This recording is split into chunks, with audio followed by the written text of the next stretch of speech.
So ano na naman yan, B? Tigil ko kayo ng ganito sa inyo. Ano na naman itong papakain mo Grabe sa ka, akin? oy. Papakain mo akong bulaklak? Waterlily niya. Ayan, ayan o. Hala, Oh, love nakakain you. pala yan. Flowers for you. Oh my gosh, can you eat my flower? Ah.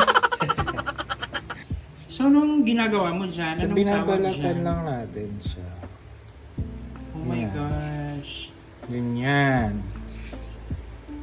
Yan siya balatan. Anong tawag dyan? Balbalino. What? Tapos kakat mo siya ganyan. Kakat mo siya. In. Yes. At ano naman ang luto natin dyan, B? So usually, niluluto to with bisukol, shell. Pero wala tayong bisukol, so sinigang lang siya. So ayan, kinuking ng inamers.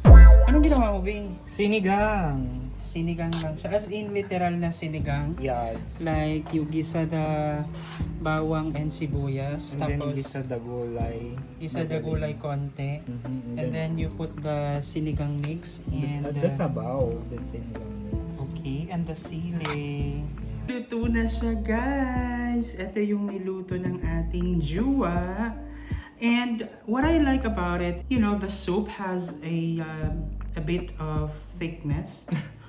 Feeling. Tikman natin. Ang asim. Tikman natin yung mismong ano.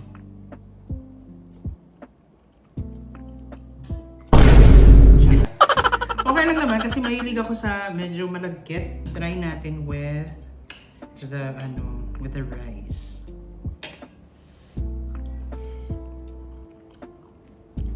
Ang sarap niya ng pagkasinigang. Tapos, kung ikaw mahilig ka sa malagkit, ganyan, masarap siya. Ito kasi, parang sinisip-sip niya yung flavor ng sinigang. So pag kinakagat mo siya, Sobrang flavorful and all that. So ikaw, ba't di ka kumain? Ba't ako lang? that's the purpose of it. That's the purpose. Ilocano, Purpose. Purpose! Ano masasabi mo sa luto mo? Nay, mas gayam. Mga tayon. Mga tayon.